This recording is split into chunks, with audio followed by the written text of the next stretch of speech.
Are you divorced and in the world of dating? If so, and you are sick of swiping and you are tired and burnt out from one date after another not working out, this episode is for you. Today, we're going to talk about doing what I call a dating detox. And you want to tune in if you're dating and you are kind of over all the different experiences that you've had and find out why you need a dating detox too and how to do it and how you will benefit from it. Tune in for more.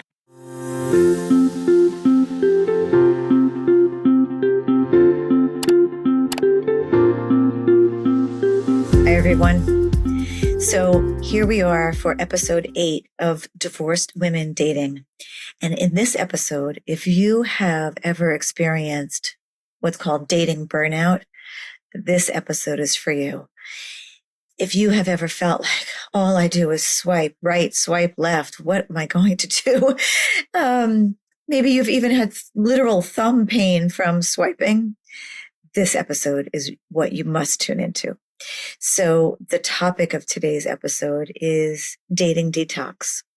And you might think, well, that's interesting, Stacey. Why are you doing a podcast episode on taking a break from dating when your whole premise of your podcast is about dating for women who are post-divorce? And I'll tell you why. Because taking a break in anything in life is critically important to make us go further. If we are running a marathon or training, we might need to take a break, take a stop for a sip of water, stretch, something. Or you can also think about it like a bow and arrow, where you have to really pull back before you let go, and then it's going to propel forward. So if you want real success in your relationship life post-divorce, today's episode is for you. And what we're going to be talking is about what exactly is dating detox? What does that even mean? How do you know that you need it? And how do you deal with some of the challenges along the way? So let's dive in. And by the way, if you have questions or comments, please feel free to email me, Stacey at StaceyRose.com. It's STACEY at STACEYROSE.com.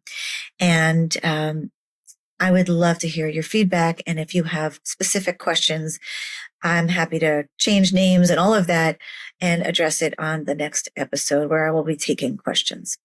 So dating detox, what is it? It is taking a pause. It is really pressing pause, because pressing pause can be really powerful. Like I was saying before, if you want to go further in anything in life, sometimes we need to stop, rethink, breathe, meditate, visualize, do a little writing, something to check in with the inside of who you are. And how is this going for me? I find that the dating apps, despite how helpful they can be, many of us, and I'm certainly talking about myself too here, can get so hooked on them. It becomes something where this person isn't good enough, so you just keep shopping. You just keep looking and looking and looking. Well, this person, their hair was out of line, and we can become so particular, because in this world of there's always more. We don't really give somebody a chance, or oftentimes we don't really give somebody a chance to get to know who they really are. So I do think this pressing pause can be really powerful, because you're giving yourself a chance to step back, reset, rethink. What is it that I'm really looking for here? Or am I just so caught up? It's like social media, like just liking people's posts on Facebook or Instagram or TikTok. We get on social media sometimes and we can just lose ourselves. Oh my gosh, 20 minutes has passed, a half hour has passed. That was time I could have used for something more productive. So the dating detox, like I like to call it, it's really taking a conscious break, saying, I am going to step back for X amount of time take myself off all of the apps. And by the way, if you have a friend who says, but you have to go, oh, I have this great guy or this great gal I want to introduce you to. You must meet them. You must go out with them. You can say right now, I'm on the wagon. I'm on the dating wagon, so to speak, like people would say if they're not drinking for a little while. No drink. What is I don't know what the month is, February, November, no drink January, or whatever it is. I think it's no shave November, but anyway, that take me down a different tangent. I don't care what month it is, but sometimes taking 30 days, sometimes taking 6 months, sometimes even taking a year off dating, which I have done too, can be so valuable. And, oftentimes people, women, men too, I think men maybe generally speaking more than women, tend to jump back into the dating scene very quickly. And I've seen women do it too. And I've certainly done it myself. And when we do, it's like, I only took 3 driving lessons, but I'm ready to get behind the wheel now. Good luck. I'm not sure I would want to get in the car with somebody who's only taken 3 driving lessons and doesn't have their license yet, but I have my permit. Oh, okay. That's not quite the same thing. So give yourself the time to heal from your divorce. Give yourself the time to get to know who you are and what you're really seeking. And I think one of the other benefits that comes from doing a dating detox, not unlike doing like a juice cleanse or a no sugar, cleanse, a health cleanse. One of the other benefits is that you really get to know who you are.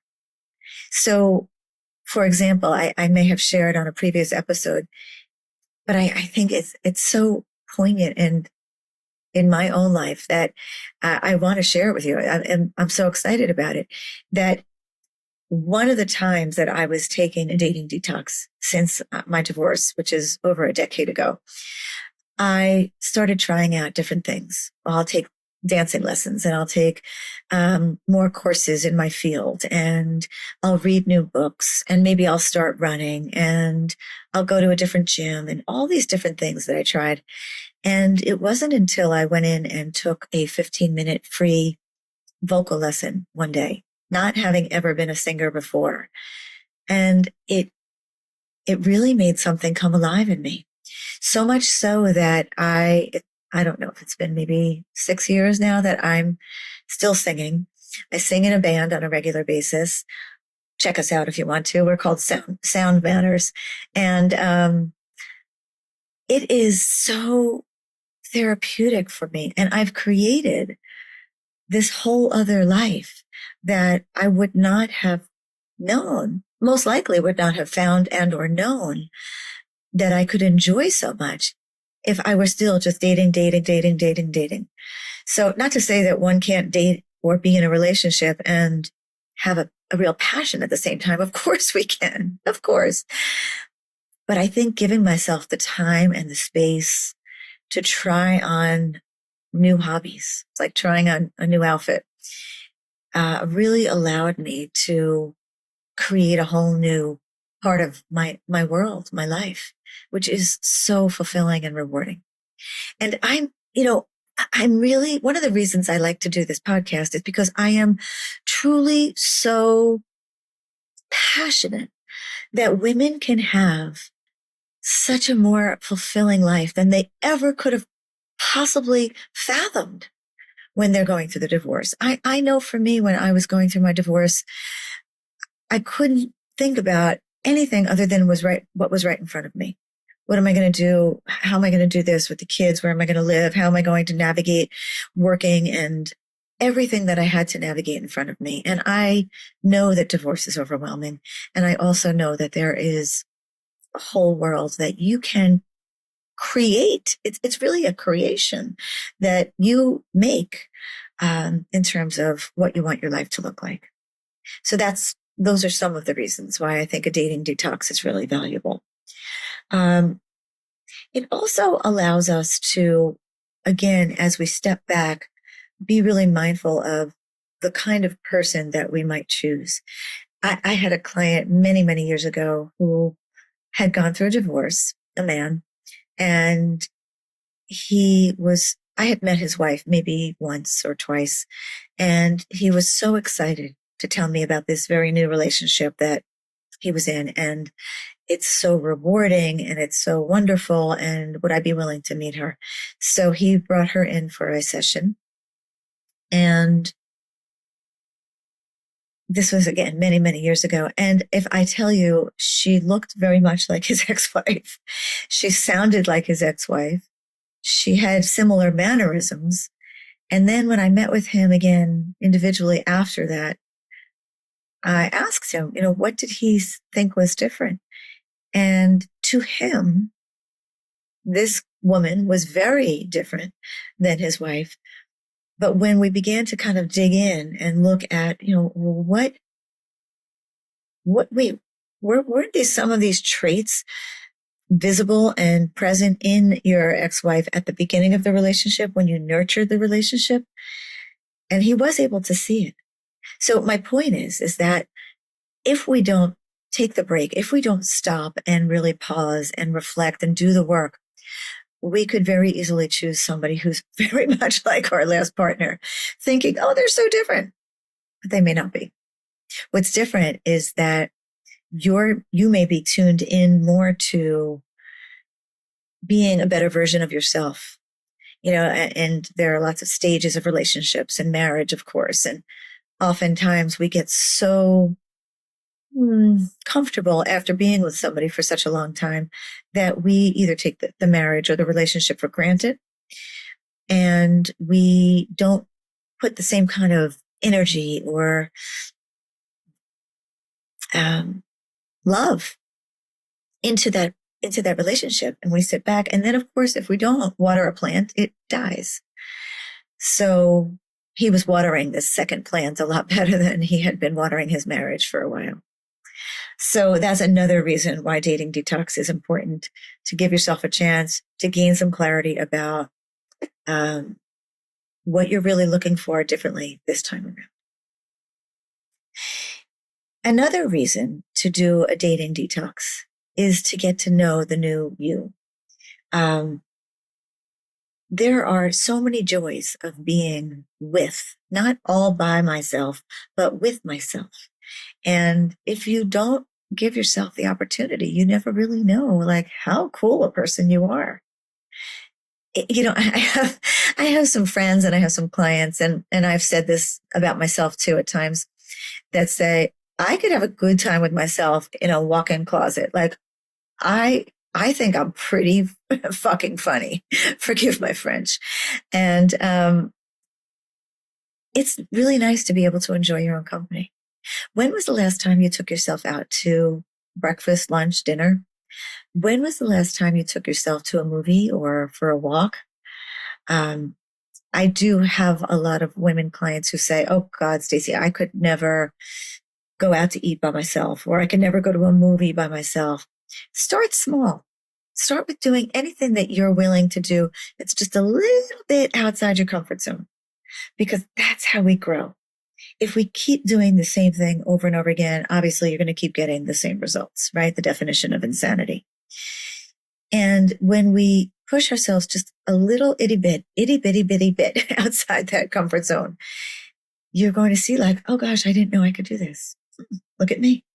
I can sing on a stage now. I didn't know I could do that years ago. I couldn't have even imagined that I could do that. I love it now. So maybe you've always wanted to jump out of a plane or fly a plane or audition for local theater, or maybe you wanted to get a certificate in something that you've kind of just pushed along on the side and no, I'm not going to do that. I don't have the time. I'm too old. This is the youngest you're ever going to be, by the way. And if you say that, I've heard a lot of people say, oh my God, do you know how old I will be? How long it would take me if I went back to school and got a degree in such and such? Honey, you're going to be that age anyway. You might as well have something to show for it after 4 years, 5 years, 10 years, whatever it is.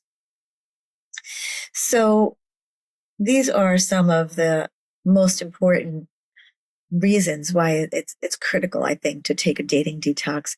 Like I've said before, the most important relationship you will ever have with anybody in this world is yourself. And it's the longest relationship you'll ever have with anybody.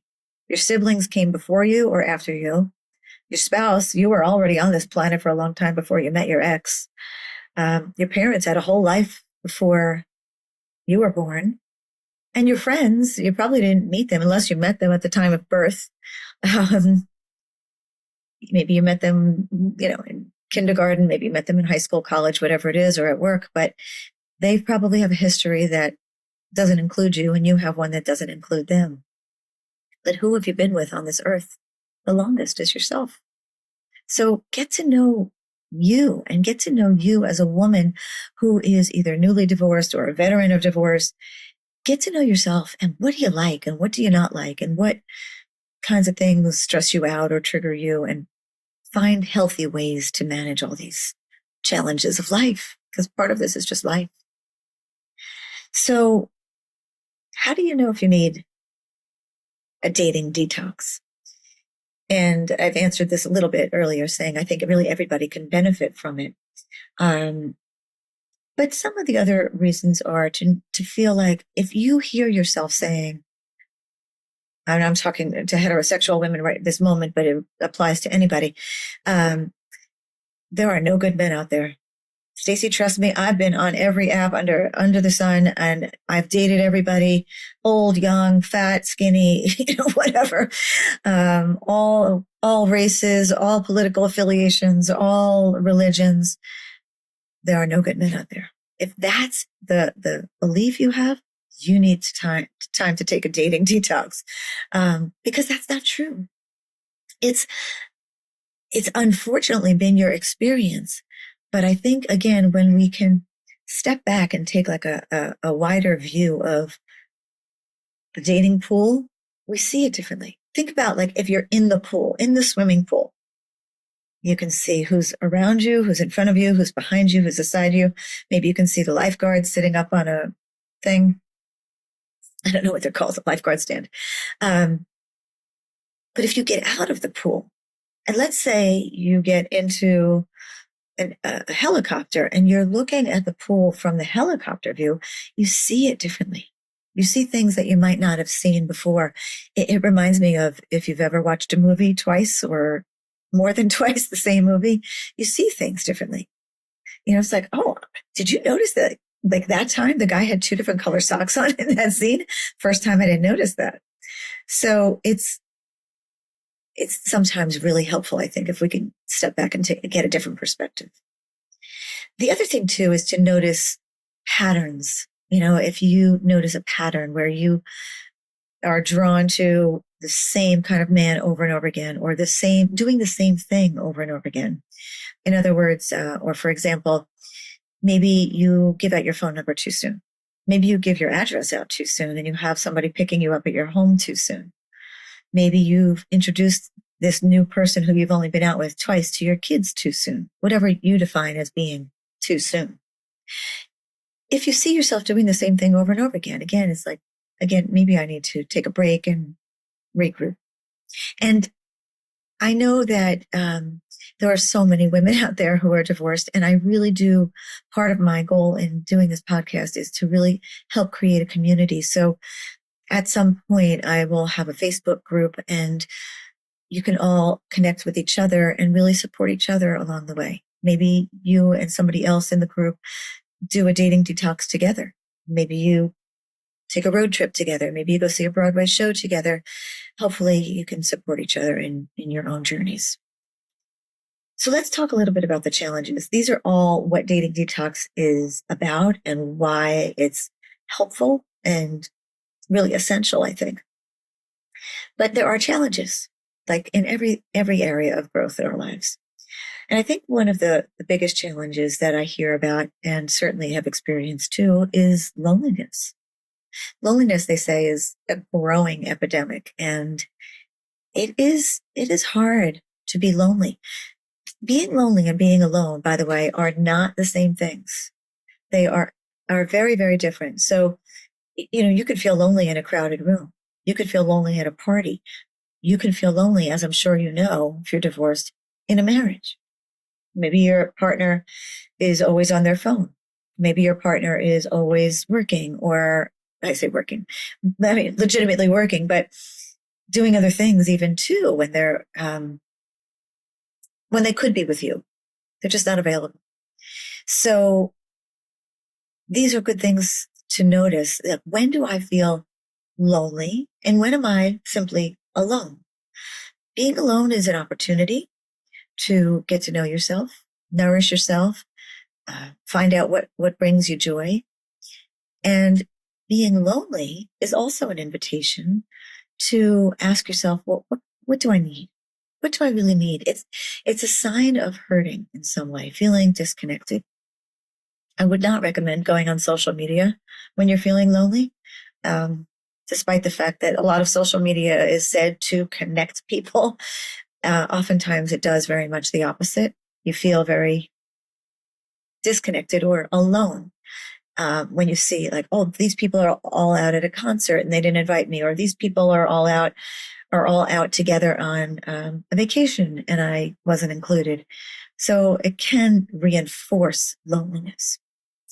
So what I would encourage you to do is to walk, exercise, go to a gym, again, journal, listen to music. You can watch TV or Netflix or whatever you watch, but not too much of it. Limit it. Open a window, put on some music, listen to a podcast, maybe this one. And you can call a friend, and it would be okay to say to a friend, and maybe one of the other women in this divorced women dating community that we'll build here, to say, I'm really struggling with some loneliness now, really feeling lonely. It's okay to feel vulnerable. That is a normal human emotion, and we all feel it at different points. Be mindful of emotional eating or emotional drinking when you're lonely. So the boredom I would throw in also with loneliness. Challenge yourself if you're bored to do something different. Typically, I would just open up a bag of chips or whatever and numb my mind with Netflix or whatever, and or scroll, just doom scrolling. I'm going to challenge myself to do something different. I really wanted to see this movie, and maybe, you know what, I'm going to go to a movie. You might love it. You might forget that you're lonely. And even if you don't like the experience, good for you for doing something different outside your comfort zone. Being on a dating detox, not swiping. Again, it also means practically, deleting all the apps, saying no to invitations where other people are trying to set you up. But it's an opportunity to work on building your self-esteem, your confidence. Maybe you dive into therapy if you haven't been in therapy in a while, or a group therapy.